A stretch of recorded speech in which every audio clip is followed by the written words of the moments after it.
Hi everyone, I'm Nell. You probably know that the Bible is full of stories, but they're not just random stories. They're true stories about God's big plan to rescue people from sin and death. God's plan centers on one person, His Son Jesus. The story you're about to hear is the story that changed everything. It's about how Jesus saved sinners like you and me.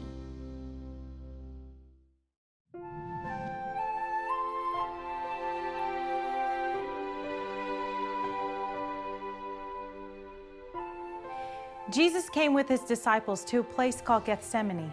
He said to them, "Sit here while I go over there and pray." Jesus became very sad and troubled. Jesus went a little farther. He fell face down and prayed to God, "Father, if it is possible, take this suffering away from me, but only if it is part of your plan." Jesus came back and found the disciples asleep. Again, Jesus went away and prayed to God. And again, Jesus found his disciples sleeping. He said to them, "Get up. I'm going to be betrayed." Suddenly Judas, one of the disciples, arrived. A large crowd carrying swords and clubs was with him. Judas kissed Jesus so the crowd would know who Jesus was. The men grabbed Jesus and arrested him. Peter pulled out his sword and tried to defend Jesus, but Jesus told him to stop. Jesus' followers ran away, but Peter stayed nearby. A slave girl saw him and asked, "Aren't you one of Jesus' disciples?" "No, I'm not," Peter said.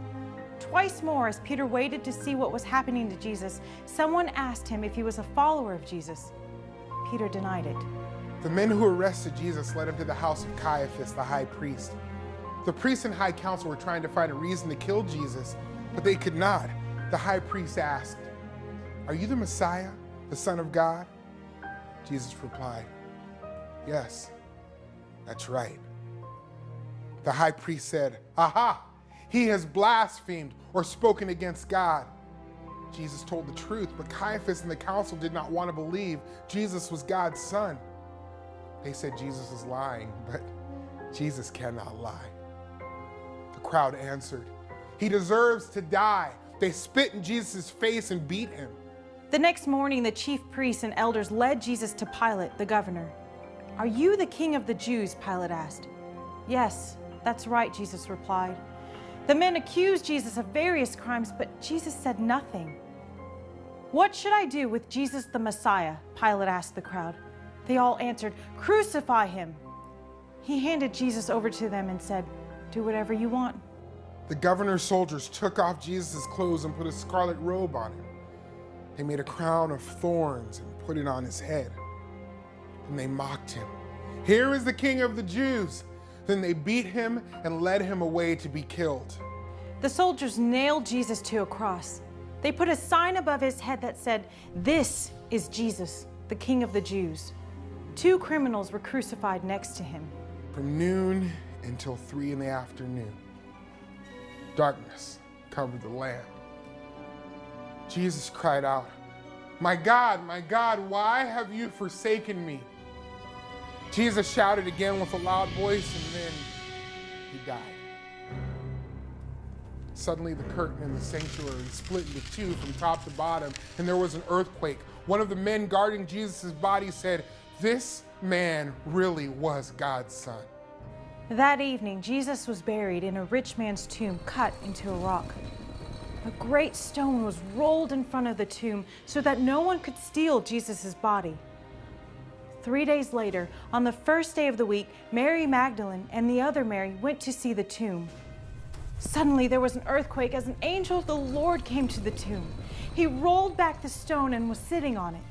The guards were so afraid that they fainted. The angel spoke to the woman, "Don't be afraid.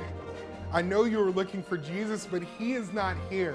He has been brought back to life, just like he said he would. In fact, he is going ahead of you into Galilee." The women left the tomb quickly and with great joy. They ran to tell the disciples the news. Just then, Jesus met them. "Good morning," he said. The women worshiped him. "Don't be afraid," Jesus told them. "Go, tell my brothers to meet me in Galilee. They will see me there." The crucifixion and resurrection of Jesus is the center of the gospel. We deserve to die because of our sin, but Jesus died in our place. He was the blood sacrifice made once and for all for the forgiveness of sin. God was pleased with Jesus' sacrifice and raised Jesus from the dead to reign as king over all creation. We are forgiven only through Jesus.